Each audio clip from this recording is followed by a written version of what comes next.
Like Mark Twain, I'm always embarrassed when people compliment me. I feel they're not saying enough. Thank you, Don, for the very warm welcome. Thank you, Popeye, for inviting me, for giving me the privilege of being of service. And before I tell you my name, I'll spell it for you. It's A-J-I-T, pronounced Ajit. It's not Ajet. It's not Ashit or any of that stuff. I've been given about 99 versions to my name. What a beautiful crowd. Put my glasses on so I can see you. So unlike my very first meeting in Detroit, Michigan, actually a suburb of it, was a dark, dingy room, 6 women, average age, deceased. At least that. They were beautiful like you. About my age that I am today just seems so alien to me to walk into something called Al-Anon to get someone sober. At least that's what I thought. I think Al-Anon is a con job. It says it's for those people who are affected by someone else's drinking. I think it should say those people are affected by their own thinking, the stinking thinking. I cannot say, I do not refer to the alcoholic in my life, which is now my former wife, as my qualifier. If you read the Al-Anon literature, I think the word qualifier is not listed any place in there. I came here because I was affected by my own thinking, my own obsession over other people's actions. And that started when I was born, I think. People pleasing. I think when I came out of the womb, I told the doctor, don't slap me, I'll cry for you. The name is Indian in origin. It's not the casino kind Indian, it's the Quickie Mart kind, as they say. Yes, unfortunately, I don't own any Shell gas stations. I don't have a call service. I don't write software. I'm not an engineer or a doctor. I do wear the spikes on my golf shoes on the inside. So I'm teasing. I want to greet my friends in Al-Anon. The Al-Anon's in here. And I'll salute you. I won't do the Al-Anon salutes. Any recovering or otherwise alcoholics in here, I welcome you as well. And if you are double members, I'll give you the salute. You must be schizophrenic. You must nudge yourself when you're hearing stuff that you. I'm teasing. I heard an AA speaker by the name of Polly. She said, you strip away the alcoholic and you got a flaming Al-Anon. So welcome. You belong here. Are there any former Alateens or Alateens in this room today?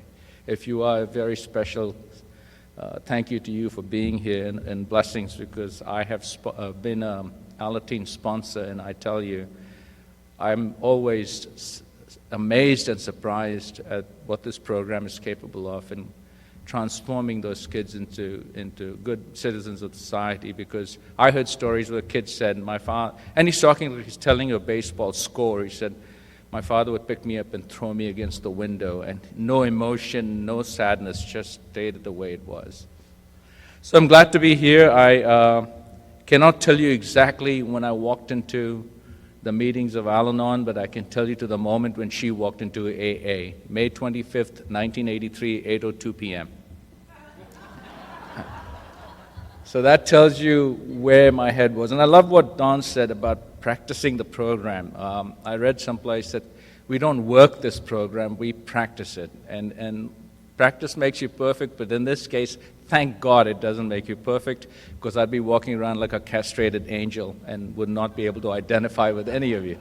And you wouldn't be able to identify with me either. So it is practicing these principles, practicing this program, and part of what I'm doing today, thanks to Popeye asking me to be here, the privilege of being of service.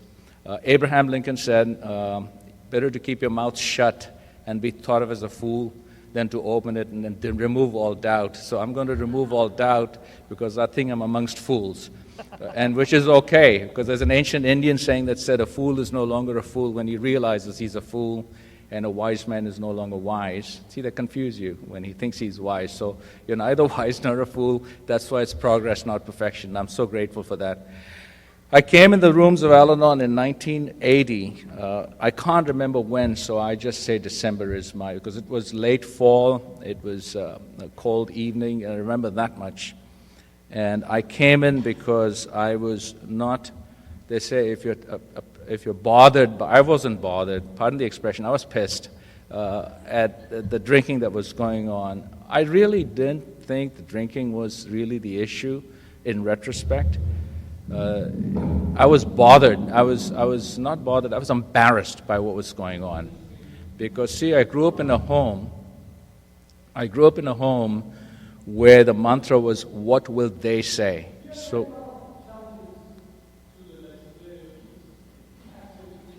I wonder what's going on. There's some kind of an echo. Oh. There's another presentation going on. Okay, we'll have competing interests here. I'll shout louder.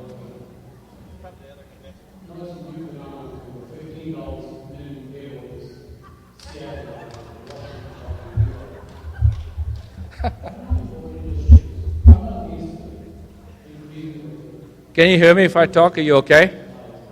No. Michael's going to... Yeah, okay. I'll wait. Papa is going to go straighten it out.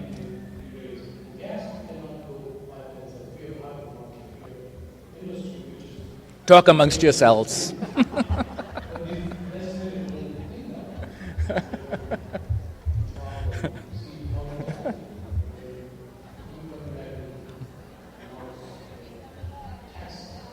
I'm glad I'm here and not out there.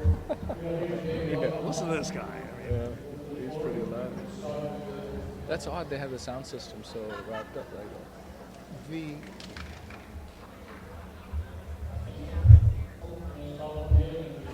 It won't work. They probably have a pickup, a wireless mic. Oh, they don't that's realize it, so it's feeding into their Oh, okay. the microphone that belongs to Dicoby tapes, it's like a very expensive microphone, disappeared last night, so they might be using that, and it's connected to his equipment. There's something here. Is that what it's No, that's for if you needed it and you don't. So I guess tell people to relax. Yeah, talk amongst themselves like the Saturday Night Live thing. Just, we have a moment of silence for September 11th.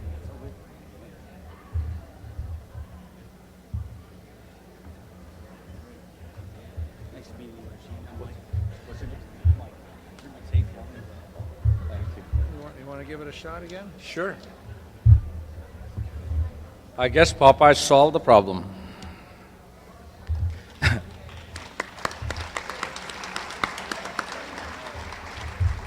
Let's say it came in somewhere around 1980. And so since, as they say, I've heard AA speakers say, thanks to the God of my understanding, the big book of AA and my sponsor, I haven't had a drink since whenever. Thanks to the big book of Al-Anon, my sponsor, and the God of my understanding, I have not had one obsessive thought since 1980. And I have...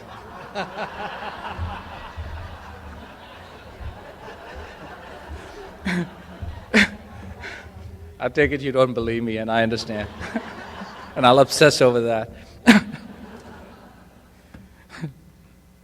You know, if thinking were a disease, I'd be slipping all the time in the way my mind works. So I'm grateful that I keep coming back.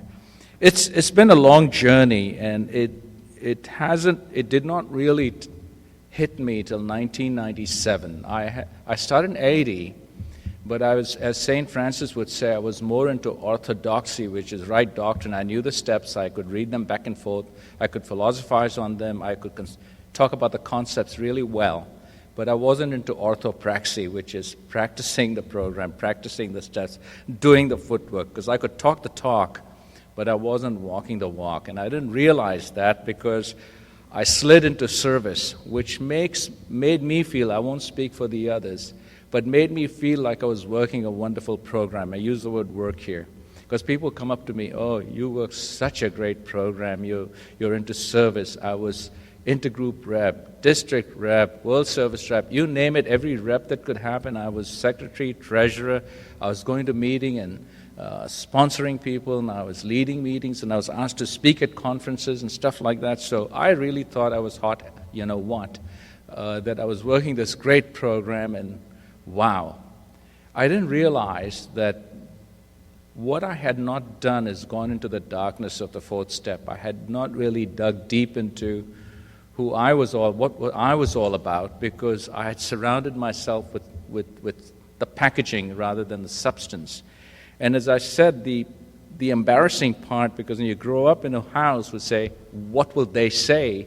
I developed a sense of wariness that I was being watched all the time for some reason, that people had no lives of their own, that they were focused on my life. And I was being judged not by just who I was, but the company I kept. So when my then wife got drunk or acted crazy in her stupor, I was more embarrassed by that because of the snicker I saw on people's faces or the smiles or friends making comments and what have you. So it's very, very embarrassing. And I just didn't want her to not drink. I just wanted her to drink 2 glasses of white wine, specifically Chardonnay, because the 3rd glass was where it tipped over. And the problem was, she was not the problem. If you ask me today, is alcoholism a disease? And I'll say, I really don't know and I don't care. It's what's the difference between ignorance and apathy? I don't know and I don't care. because the problem was my obsession with behavior. There we go again.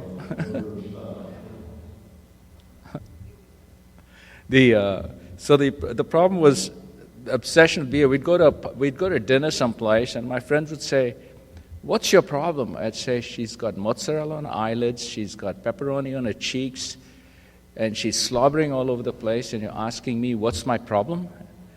And they said, "She's having a great time." And she was. I was the idiot who was so focused on what was going on.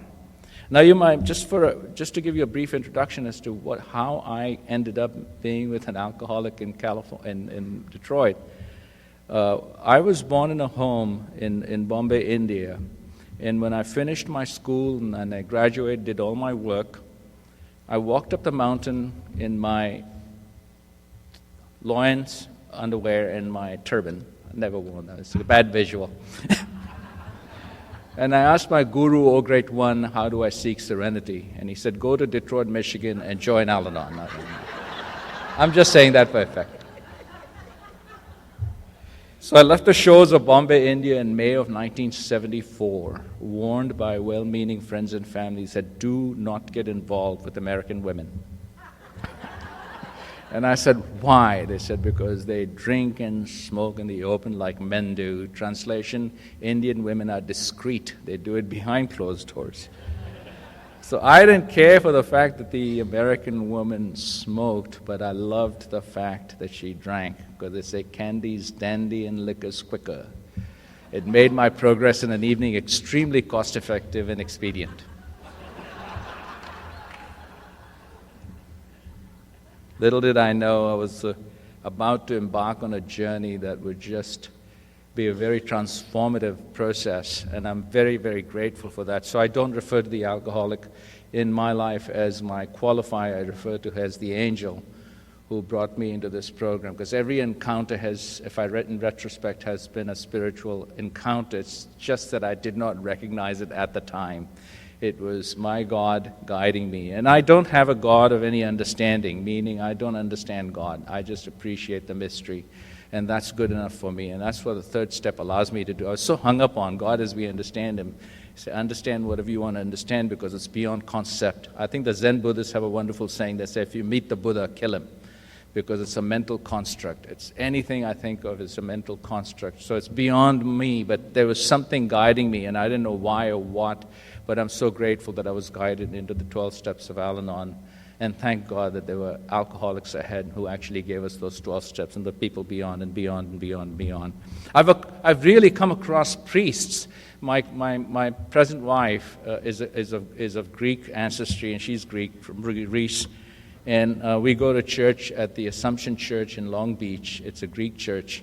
And the priest there had invited a priest from Massachusetts, who was Australian, but he was Greek Orthodox, and he came and spoke on forgiveness.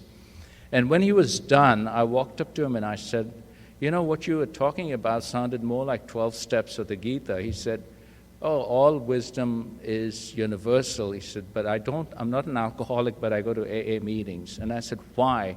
He said, because I find more spirituality in an AA meeting than I do in my own church, because in AA they recognize their brokenness. and they know that there is God to be there, and there's no religion drilled into you. I read Richard Rohr. He's written a book called The Spirituality of the 12 Steps, Breathing Underwater. And in that, he talks about the same thing, finding spirituality in AA meetings than in the own church. And it's fascinating that you find people of the cloth actually finding more spirituality in these programs. So I'm deeply humbled and grateful to the alcoholics in my life who gave us this program of Al-Anon as well. So it's derivative of that, and for that I truly, truly am grateful. I don't hold any alcoholic in my life or otherwise in sheer condemnation. I view with compassion and love and gratitude, and I'm grateful for that I have that experience. But anyway, so I come out here and I decide that I'm going to meet someone who is quicker with liquor. And I went to work for Xerox, and I used to go to a bar with the boys called Yesterdays to find my soulmate du jour. You recognize that, right? And I wasn't very adventurous, except I would invite the young ladies to go with me to a wonderful place called Greektown, which was an adventure for people in Detroit. Greektown was a little enclave within Detroit. It was very safe because it was policed by the Greek mafia.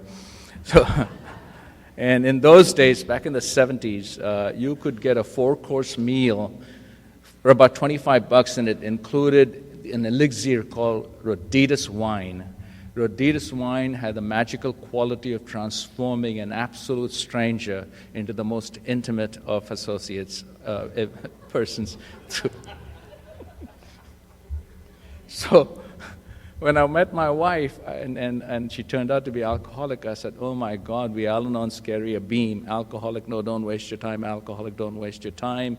When I met you, your beam took off, and my beam said, here's the woman I'll make excuses for, tell her lies, damage relationships, and pay her bills, blah, blah, blah. And yours took off, and you said, here's the idiot who's going to do it all for me. Let's get married. And she said, no. She said, I said, I met all those women, and I didn't marry any of them because they didn't have the bean. She said, if you had married one of them, you would have driven them to drink too, like you did me. So she owes me a debt of gratitude because she found AA. So life was wonderful for about 15 minutes. We met because I suffer from a disease called image management because of the what will they say, just ingrained in me, what will they say. Image management is I may feel like crap, but I got to look good because you're judging me based on how I look, walk, talk, and the company I keep. That's what's going on in my head at the time. And I was invited to a party by my boss, and I was seeing a woman that did not fit the image I wanted to. God is a sense of humor, man, I tell you. So I decided to look for the right image, and the right image showed up in the form of this woman at a student hangout called TJ's at the university. I was a part-time lecturer there, and she came up, and my beam took off, and her beam took off, and I asked her out, and she said, you're the first patron I've decided to go out with. And I walked out feeling so wonderful, not realizing that this was the beginning of a phenomenal journey. So we went out to dinner one evening before the party, and warnings were happening. The flags were going up, because normally when I went out to dinner with a woman, I listened with an open mind, in one ear, out the other. Because I don't multitask. I see the men identify with them, the women know. So when a guy's nodding in your first or second date, he's not really listening to you. He's just wondering, how am I going to get her from here to there? But in this case, it was scary. I was actually indulging in intellectual intercourse with this woman for about 3 hours. I should have left at the restaurant and gone away, but no, we decided to go out, and we went to this party, and warning number 2 showed up. His name was George, and he said, how long have you and Susan been together? 8, 9 years? I said, George, I just met this woman 2 weeks ago. So he said, oh, you look so comfortable together.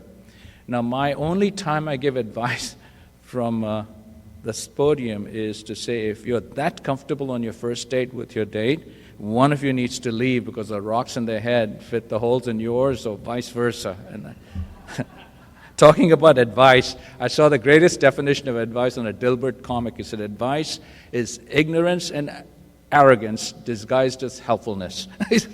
I like that. Anyway, we continued to see each other for a while, and and this is where the thing started to take place. It was a midweek evening, and there was a knock on the door, and my wife, and I opened up the door, and this woman standing there with a lump on her head, and I said, "What happened?" She said, "My mother beat me in an alcoholic rage." And the personalities I did not know existed in me, the knight in shining armor, the caring parent, whatever it was, a father figure, everything jumped out, and I said, "You will not move in with that woman, you will move in with me." Now, a Hindu from Bombay, India does not ask a Polish Catholic girl to move in with him. But that wasn't the scary part. The scary part was watching her God-fearing mother, who disavowed sinful relationships like living together, actually helping her daughter move in with me. It was quite a sight watching them bring the stuff in. That should have been a warning, but I decided to stay put and find my serenity, even if it killed me in the process, which it almost did. We lived together in blissful sin for about 15 minutes.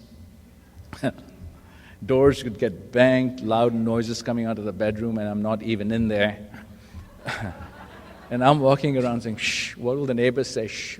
I said, "Who the heck do you think you're, Prince Charles? You stuffed shirt? You can't even get angry." See, I didn't know feelings because I had to protect an image. The feelings are deep inside, and I have no idea. Today I'm married to a woman who's all feelings in one way because she has such a deep understanding of feelings. You know you have a problem when one of your sponsee calls you up and gives you condolences for when Spock died, Leonard Nimoy. He says, "My condolences," because that was my hero. I said, the man says, no feelings, no emotion, reason, only logic. I remember coming from my men's group one time, and the men were talking about feelings, and I said, my God. And I'm driving, and I'm sipping on a can of Coke, and all of a sudden, my chest starts to well up inside, and I'm saying, oh my God, I'm experiencing a feeling, but I'm not happy, I'm not sad. What's this feeling? And all of a sudden, carbon dioxide escapes me, and the feeling was gone. That's how clueless. See, denial for me is progress. I'm usually clueless. Now, this is to give you the thing about denialists. I'll tell you a story that illustrates denial, from cluelessness to denial. This guy goes to the doctor and he said, when I sit in my living room watching TV and my wife's in the kitchen, she cannot hear me. I think she's going deaf because I keep asking her what's for dinner and she does not respond. So the doctor says, I tell you what, what's the distance between the rooms? And he said about 11, 12 feet. He said, we'll start at 10 feet. You go home tonight, stand at 10 feet and ask your wife what's to dinner. And you do that. So this guy goes home at 10 feet, at 9 feet, at 8 feet, at 7 feet, 6, finally gets to 1 foot. She turns and says, you moron, are you deaf? I've told you 9 times it's spaghetti with meat sauce. Totally unaware of his own thing. And I'm totally unaware of my problems. I'm focused on the other person's problem. Anyway, so here I am with the feeling gone. I have no feelings in me. I'm angry, but I don't know I'm angry. I want to be very, very calm about this. So nothing's changing. Still the tire is screeching, door shutting, and decided we'll do the next indicated thing. We'll get married. Everything will be okay. So we get married and moved into this little condo in Warren, Michigan. And I did not know that the half bathroom served as a personal bar. I walk into this half bathroom and I open the cabinet, 6 or 7 empty cans of beer would pop out. And I was so upset that they were not in the trash can. I would go up to her and said, why didn't you put the empty cans in a trash can? She said, oh, and I said, what were they doing in the bathroom in the first place? And she said, Aunt Bunny came over and had a few beers. Aunt Bunny was my wife's aunt. And I said, never questioned Aunt Bunny. Why would she take a 6-pack into the bathroom? I mean, was she eliminating the middleman? I don't know. And this I have not been able to solve. My friend came over, he said, I said, would you like a glass of wine? He said, sure. I reach into the cabinet, pull out this bottle of wine. It's got the cork, it's got the silver thing, it's got the red tag, but the bloody thing is empty. I'm shaking it. And I'm looking at it, I'm confused. I don't know if there's a store for alcoholics that sells long syringes to suck the booze out without making it look like the bottle's been opened. So I won't go into the gory details of all the noise that was happening, the drinking that was taking place. Either she was being kicked out or I was being kicked out. There's a lot of in and out going on, a lot of fighting, a lot of embarrassment, a lot of shame, at least on my part. Promises I'll never drink again that we want to believe every time there's a sober period. She was a periodic and I didn't know it. Later on, when she got sober, she told me I was never periodic. I balanced myself out between the binges. Then one day I decided, I said, I'm going to leave. I don't need this. We don't have any kids, not many assets.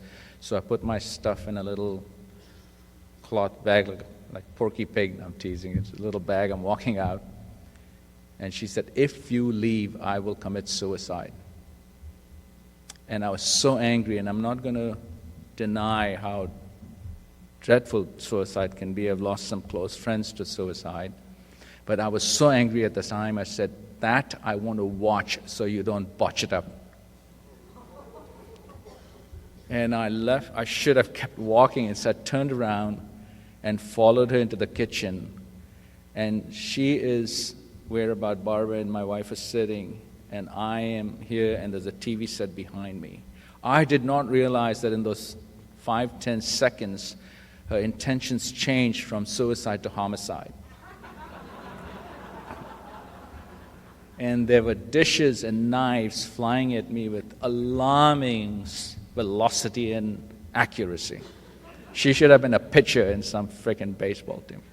And I'm dodging these as they're crashing by me because I don't want to go running out, because if I do, then my neighbors will know, and what will they say?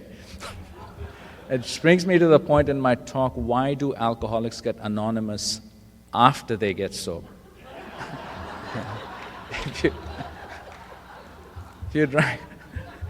If you drank anonymously, it would save a lot of embarrassment. I had a friend who said, I don't have a drinking problem, I have a stopping problem. Anyway, moved to California. She finally found sobriety. I mean, it's insane. I can't blame the alcoholic at all because in the grips of a disease, but I had no excuse. I really had no excuse. Here's a woman passed out on the floor.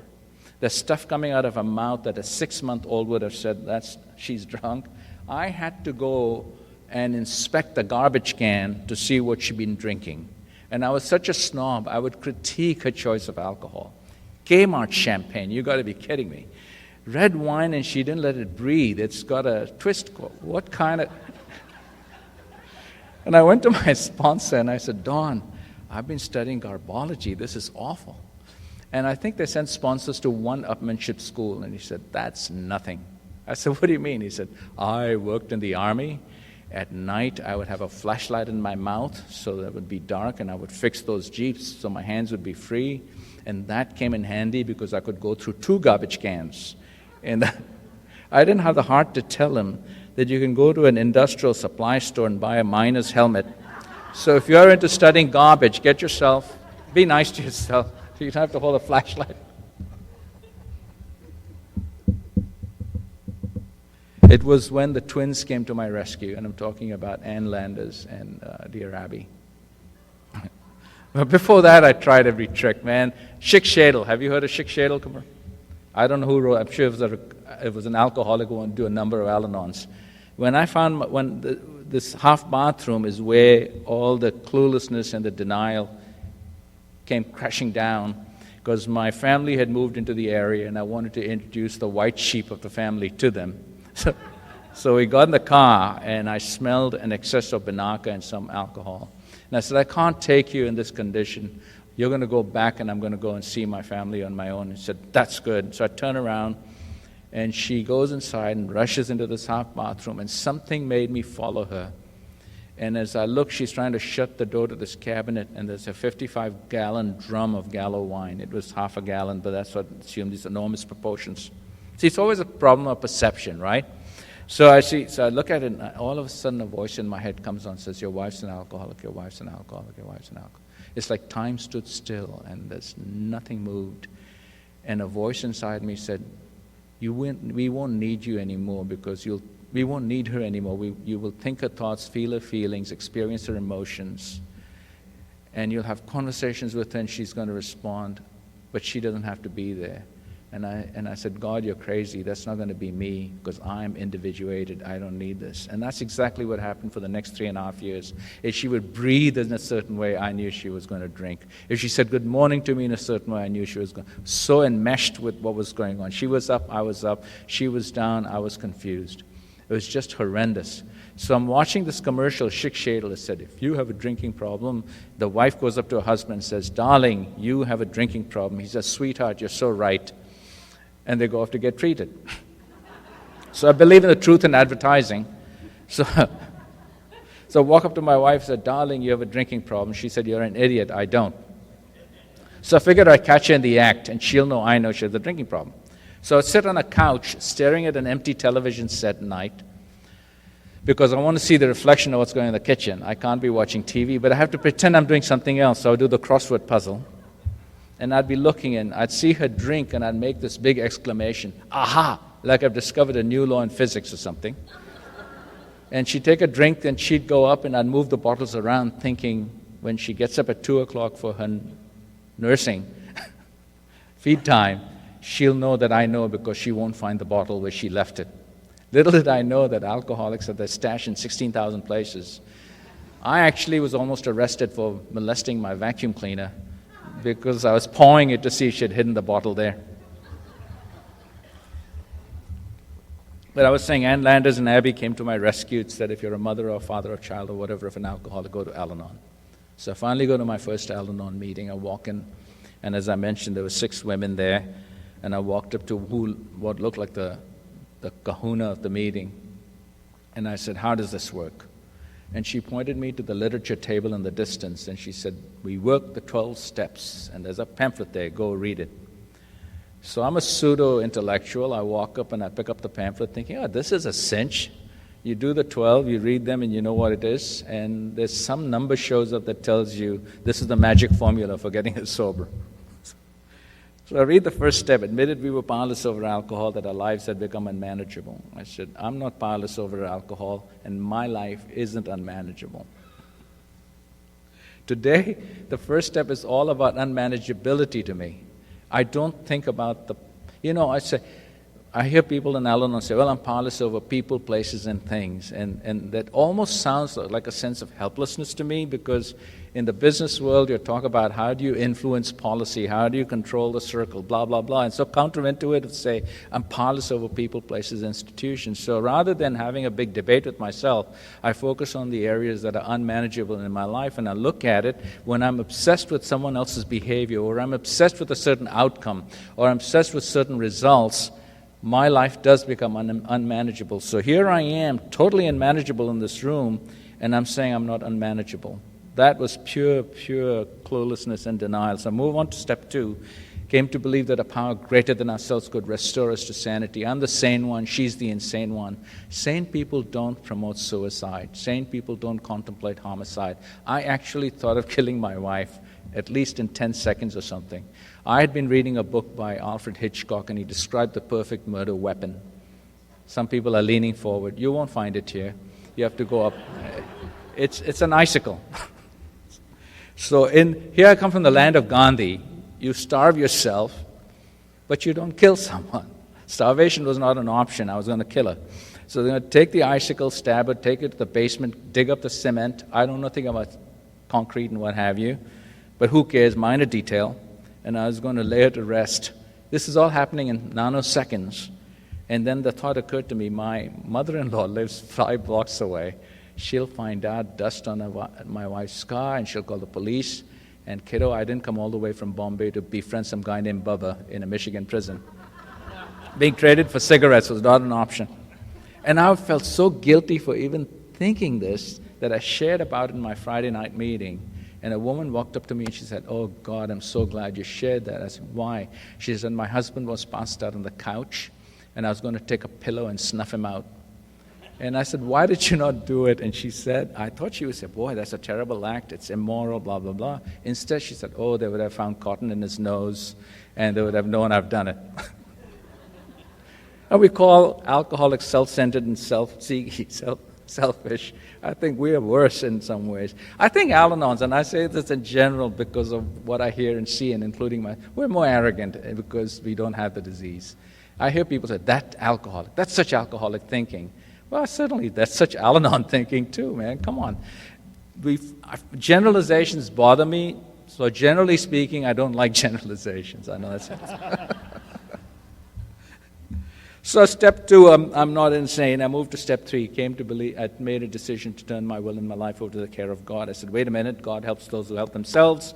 Why give to God that which He's given to me in the first place? That would make God an Indian giver. I can say that. So I moved on to step 4, took a fearless and personal moral inventory. I was perfect, nothing wrong with me. I came in without any defects of character, now have many defects. This bloody program doesn't work right. So step 5, admitted to God, to myself, and to another human being the exact nature of our wrongs. Oh, that goes against image management. A, nothing's wrong. B, I'm not going to tell you about it. Are you nuts? 6 and 7, which are the underpinnings of my program today, I glossed over because 7 had a word in it that was alien to my vocabulary. It said humbly. I was so humble, I was actually very proud of it. I moved on to 8 and 9, made amends to people, or what have you. I said, 8 is made a list of people I'd harmed. They deserved it. 9, when are they going to make amends to me? When is she going to make amends to me? So it's all about me, me, me, me, me. I was spiritually awakened in about 3.5 minutes. I said, enough is enough. I looked at her, I said, now what? And she said, keep coming back. And I said, why? She said, because you're sick. And she said it with a lot of emphasis. She must have been psychic. I did. Every 6 weeks I'd go back.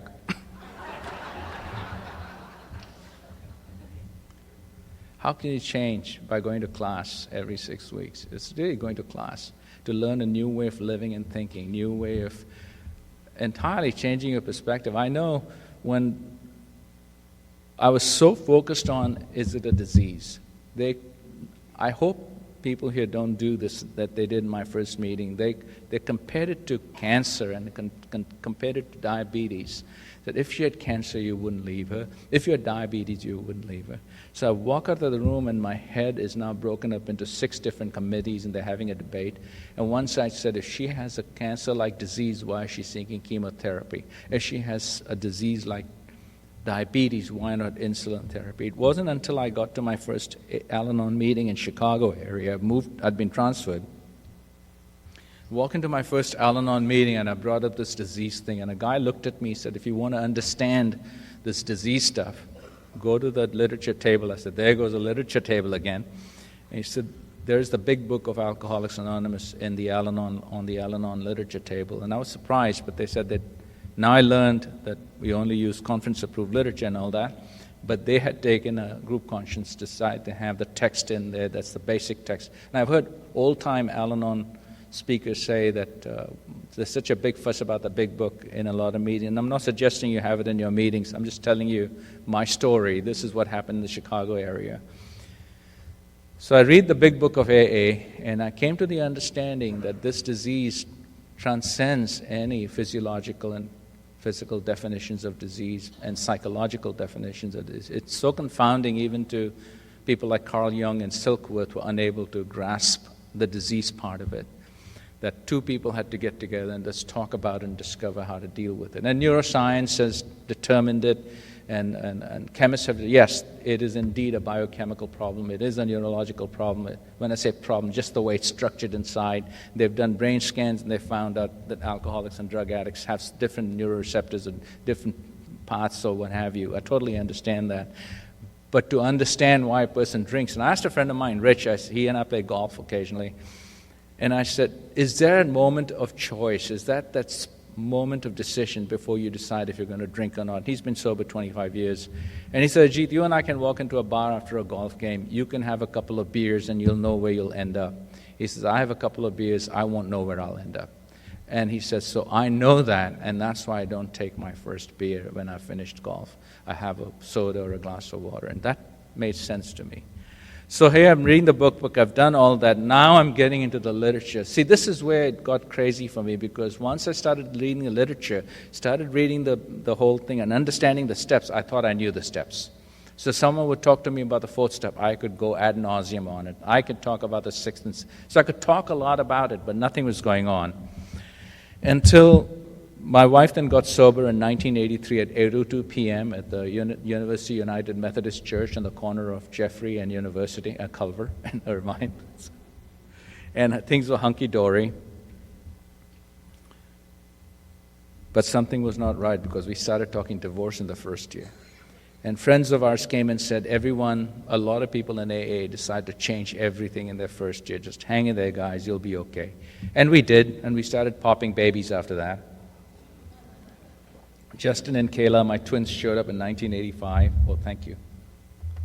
And followed by that, Corey showed up in 87. We had moved to California, Irvine at that time. Thank you. Great program, both AA and Al-Anon in Orange County. We have over 120 Al-Anon meetings in a given week, and 10 times more AA meetings. It should be the other way around, but that's what it is.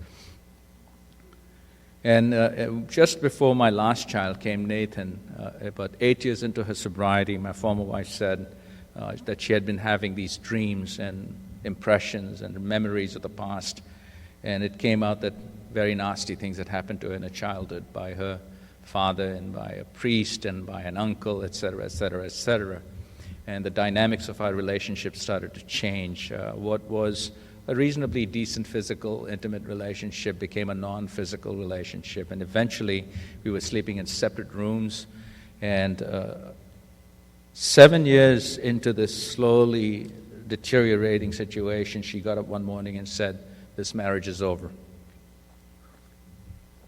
I'd been praying for a divorce because the thing was so awful. I couldn't touch her. We couldn't talk to each other. Just everything was going to hand in a handbasket. We were sleeping in separate rooms. Here we have kids. And for some reason, I got really upset. And O.J. Simpson showed up at me, and I took a cleaver, and I'm banging up on the kitchen table. I'm throwing her books around. I'm just going nuts. Excuse me. And I decided to sue her. I went to see an attorney. And sat across from her. I wanted to prove to the world that she was incapable of raising children. Now we had 4 children, incapable of owning a house, blah, blah, blah, the whole 9 yards. As I'm talking to him, my sponsor showed up. God rest his soul. Dean was a father figure to me and a sponsor. And his definition of step 1 was, what is the problem? Identify the problem. See, I realized one day as I'm driving from a men's group, I go to a wonderful men's group, and I attend groups, mixed meetings as well. And the question about acceptance, and in our One Day at a Time book, it says acceptance is admitting the existence of a reality. Simple. And I'm driving, and my mind says, wait a minute, isn't your reality contingent upon your perception of the reality? And I said, yes. And it says, so if your perceptions are off, then what is your reality? I was having an LSD moment, and I've never used LSD. But then I recognized my reality truly is contingent upon how I view it. How I'm looking at you is not you, is what my impressions of you are, based on what I'm collecting in terms of the data that's coming in. It has nothing to do with real reality. And I'm reading this thing by Richard Rohr, and talks about early Christians were very much like Buddhists.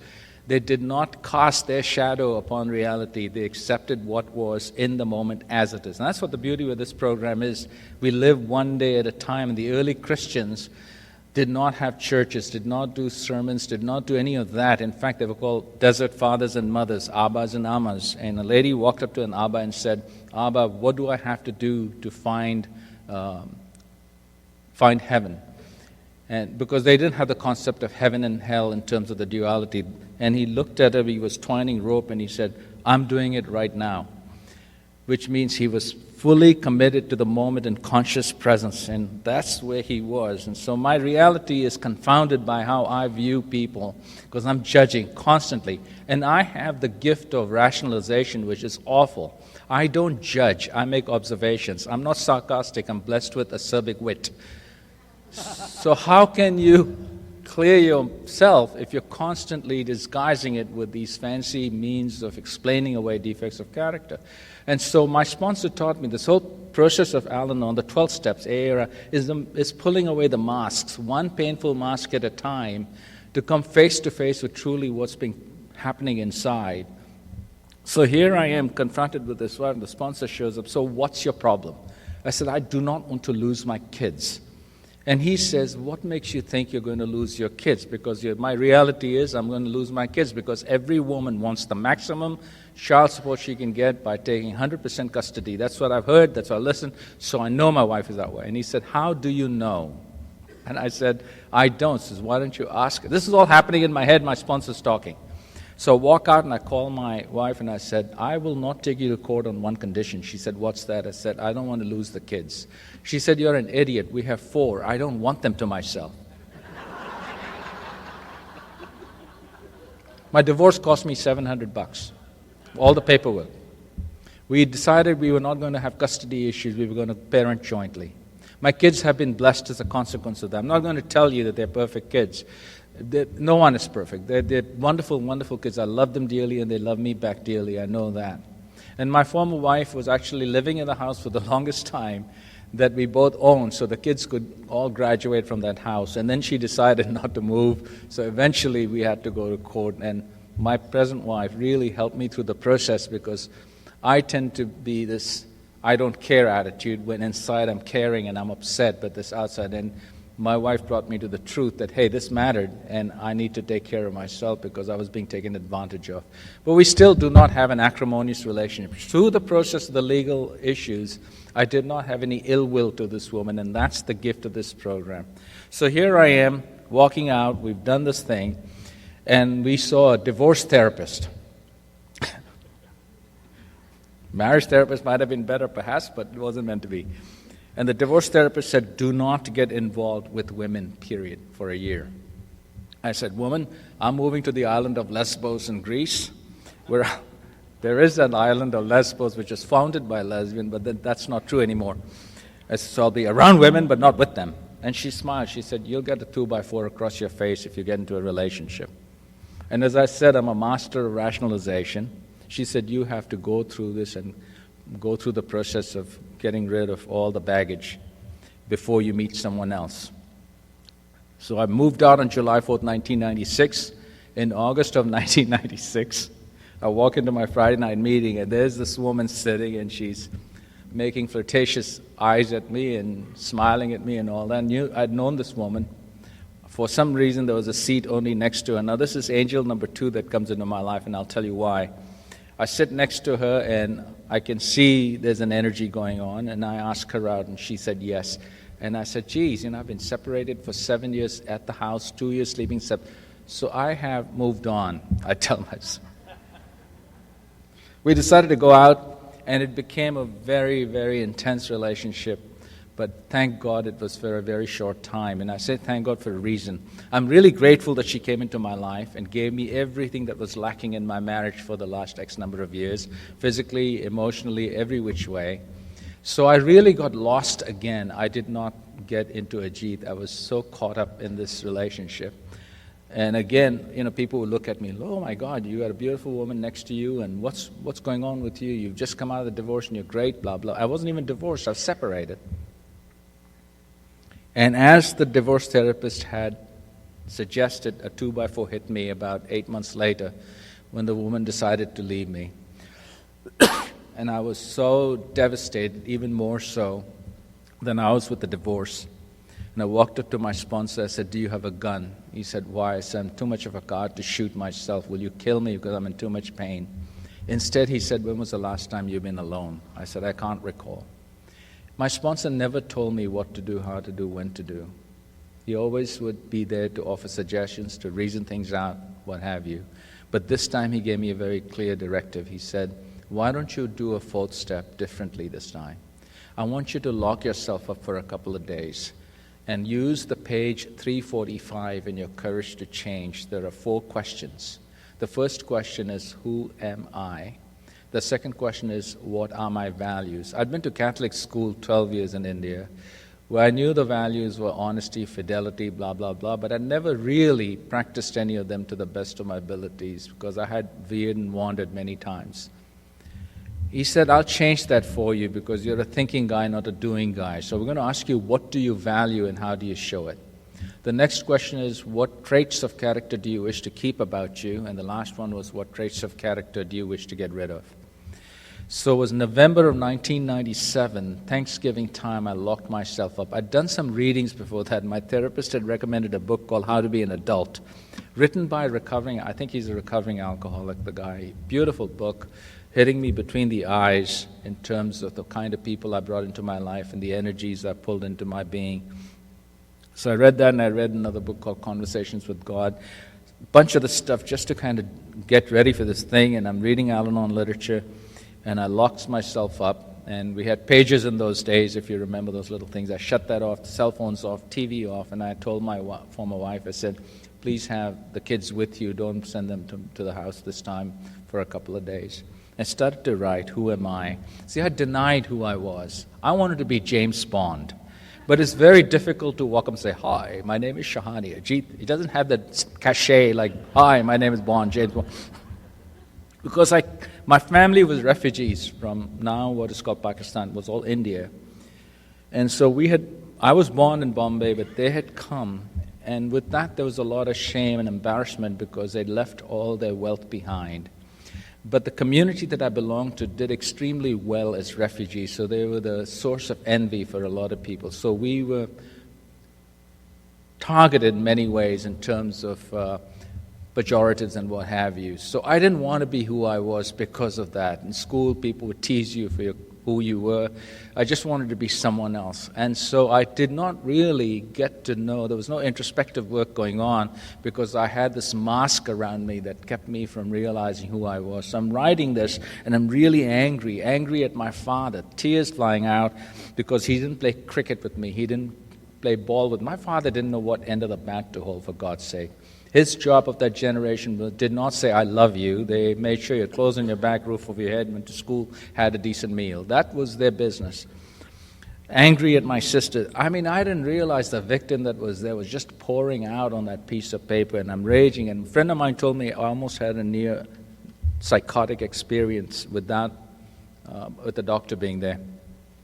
What are my values, and who do I value, and how do I value? How do you value my children? How do you value your business? How do you value Al-Anon? I'm writing all this stuff, and I'm going through the traits of character I wish to keep, traits of character which I did not believe I had any insecurities, any feelings of envy, any of that. None of the baser instincts belonged to me, but here they were pouring out like crazy because the truth was coming out.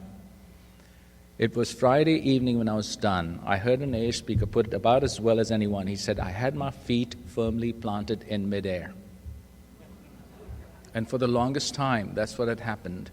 That Friday night, thud, my feet hit the ground, and Darth Vader showed up. Said, welcome to the dark side. And I'm so very grateful that I was able to integrate the not so good about me with the good about me. And I get this meditation from the Richard Rohr Center for whatever. And I feel free to talk about how this program has led me to integrate some of the stuff that connects with program, where he talks about St. Francis. St. Francis is a favorite of mine. We have that whole reading in the back of our Al-Anon literature. It's a bookmark, St. Francis of Assisi prayer. And St. Francis literally thrived on the fact that he had defects because he did not want to achieve any kind of perfection. And to him, a defect of character was a blessing because that made him realize the need for being in connection with the power greater than himself, power that he called God or whatever he called it. And I'm grateful today that I have defects of character. I was really ticked off at my wife's sponsor who said, you know what, you're a codependent, you have codependency issues. See, my wife and I met each other in Al-Anon in 2005. No, she didn't bat any eyelids at me or what have you. We were friends, and we got invited. I got invited to a party. I don't know if you know Scott R. He's dead now, but he's an AA speaker. His wife invited me his 20th AA birthday, and I invited Vicky to go with me. And her friend decided not to show up, and Vicky and I went. To make a long story short, what ended up just a friendly date turned out to be a romantic date. and we started to see each other. But in the years that we were together, both had brought baggage. She brought trust issues, and I brought all kinds of issues that I wasn't even aware of. And we broke up 3 times during those 10 years. And every time we broke up, it was a spiritual shift. So that's angel number 3 in one sense, because I realized, as I'd read someplace, but it did not resonate at the time, that we're all addicted to something. And this one said, most of us are addicted to certain patterns of thought. And I did not realize that an element of my relationship with my now wife was addictive. It was a need rather than a want. And I didn't recognize it because I know how to twist my things by rationalizing. So every time we broke up, it was the last time when she broke up with me, I looked at myself in the mirror and said, I am okay if she never ever comes back into my life. I'm totally free right now. I'm in pain. I'm not going to deny that, but I'm totally free. And I think finally God said, now you're ready for a real relationship. And in fact, I had proposed to her and she had accepted, and she broke off. And she returned the ring to me. And I thought when we got back, I just hand the ring over to her. She said, no, you got to repropose. I said, repropose? What do you mean? She said, yep, I'm not accepting the ring unless you tell me that you want to ask me to marry you again. And I was telling a sponsor of mine who had gone through the same thing. I said, so are you going to repropose to your lady? He said, what do you mean repropose? We've done it once.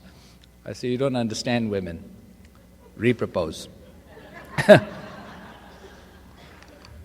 So we've been blissfully married since November 1. And we are confronted with addiction in our home. And it's a whole different story. You know, it's easy to detach when you're not dealing with addiction or what have you, when you're not in a relationship. Now I'm in a relationship of most intimate of relationships. And my stepson, her son, has moved in with us. And he was brutally stabbed in 2013. He got into a fight with one of his best friends while under the influence of LSD and cocaine. And the young man decided he didn't have an addiction, and his usage then became just over the weekends, and then we discovered it's a daily thing with mostly THC. And it turned out that it's not just THC, it also does ketamine, which is a horse pill, and some other stuff. I'm pretty much detached from the young man, but I found myself not detaching with compassion. It was bordering on apathy, like I don't give a shit. If this is what you want to do, this is your bloody life, go do it. But I'm recognizing that's not detachment, it's just distancing, and I don't want to be distanced. My issue is more with my wife in the sense to watch her in pain and watch her struggle. She has 13 years in program, and I heard her say, I cannot be experiencing this now that I'm in program 13 years. And I was laughing. I said, it took me 17 years to come to that realization that you never ever not have that. My sponsor used to say, just because you're in program doesn't mean your thinking doesn't get screwy. It simply means when it gets screwy, you know where to go. So I keep coming back to deal with my screwy thinking. So we're dealing with that at home right now, and hopefully this program will sustain us both and walk us through the whole process. Difficult it is at times to watch my wife and the pain that she has because it's a son, it's a child. I don't have that connection. We had that conversation. I said, I cannot sit there and talk with you about this in any deep way. You need to be doing this with your sponsor only because I don't have a frame of reference. Even though I have a now 30-year-old son, he was 23 when he got a second DUI. And his mother says, he said he was going to move to a university campus, and his mother said, and you cannot drink. And I started to laugh. And he jumped up and he said, Mom, I'm not alcoholic. If I decide I'm alcoholic, it'll come from within. And I looked at him, I said, son, I'm already going where I need to go, and if you're alcoholic, you know where to go with your mother. He had asked me, he said, I have to go to these AA classes. How do I introduce myself? I said, you can get up and say, I'm Justin, I'm a member of DAM. He says, what's that? Drunks Against Mad Mothers. He didn't think that was too funny. Today he tells me he does drink, but sometimes to excess, I'm sure, but he doesn't live with me. And I love my son, and I accept him for who he is, and I know that, you know, the beauty about this deal is we were listening to this guy who who was a Lutheran but became a Buddhist, and he writes books. And he said something that was a pure detachment. He said, I deal with a lot of alcoholics and drug addicts, he said in his talk. And he said, and some of them in their darkest of moments find connection with spirit. Who are we to interrupt the process? And that hit me between the eyes. I don't know when this young man is going to connect with the God of his own misunderstanding or beyond comprehension. That's between him and his God. Who am I to stop that process or interrupt it or create a crisis to make it happen? We have a beautiful saying in Al-Anon, we don't create a crisis, but we don't prevent one in the happening. So anyway, I'm done with my fourth step. I'm there now doing my fifth with my sponsor, and I moved down. 6 and 7 have been my saving grace. 6, where I make a list of defects of character that I'm getting ready. And I was fighting that step for the longest time because I thought that I had to find payoffs for holding on to I had to be totally ready to get rid of a defective character. And then I reread it in this book by Richard Rohr, where he says you become entirely ready for God to remove. I don't have to do all the grunt work. It's a paradox of the 12 steps. Paradox of step 6 is I do all the work, then I stop. It's God's turn now to take over. And I become entirely ready to say, God, you have it. So today, 6 and 7 have been the underpinning of my program, where I not only let go of defects of character to God, and they keep coming back. And my sponsor reminded me, remove is not to extinguish, it's simply moving someplace else. Remove is moved. So it's always there, but if I do the do's, I don't have to worry too much about not doing the don'ts. 8 has been a wonderful trip as well. I read this thing about guilt. It tells a story about an ant that met an elephant in the circus, and they fell in love and they got married. And the night they consummated their marriage, the elephant died. The next morning, the ant looks heavenward and said, oh God, for one night of pleasure, I have to spend a lifetime burying it. That's the impact of guilt. Beating myself up for something I've done. My God has already forgiven me because my God never judged me in the first place.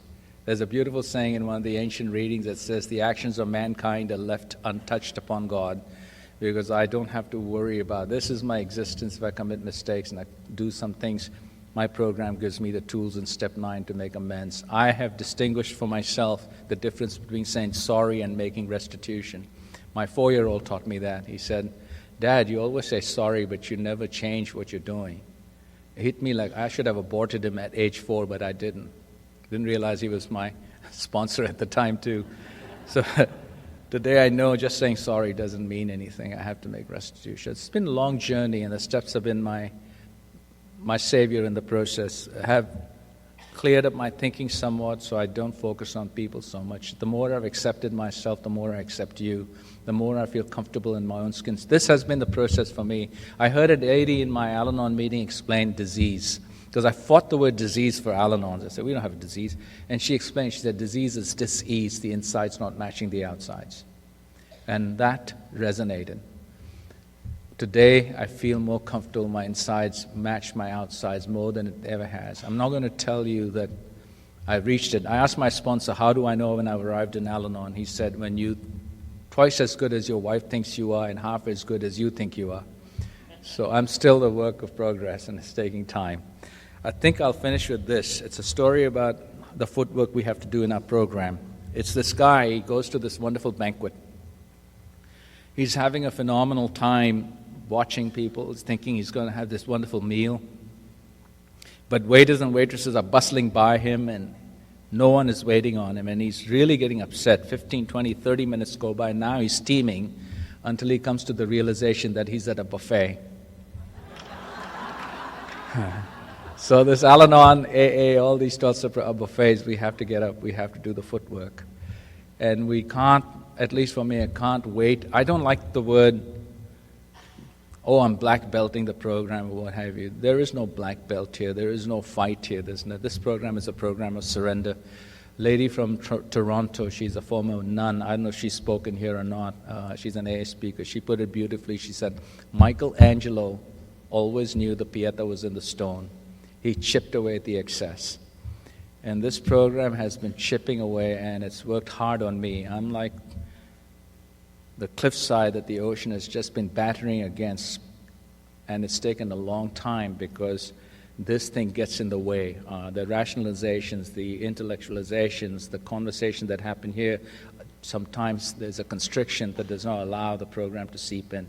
But as I keep coming back, even when I get into a state of complacency, and my sponsor reminded me, you will get into a state of complacency because you've heard the same spiritual pablum in those meetings. You've heard the same crap. You'll say that to yourself. Sometimes you'll feel that the only wise thing that's coming out of the program is out of your mouth, and that's arrogance, which means I have to go back to the basics. So we are back doing basics. My wife and I work a program together and independently. We go to a sessions with some friends to work on a step. We also go to a couples meeting, which is designed for working coupleships because, she's a feeling person, I'm a thinking person. And when my wife sits and talks about feelings in the past, I would explain to her that feelings are based on perceptions, and if you alter your perception, your feelings will change. Who cares? She's experiencing a feeling. And I had to literally, and I'll finish on this because this program has really altered my relationships. It's a program for relationships.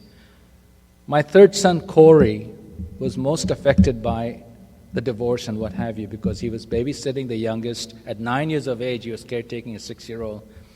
He was very, very angry. And he grew up, he started to live with me. And one day he looked at me, he said, I am so angry that when I leave you, I will never, ever set foot in this house or see you again.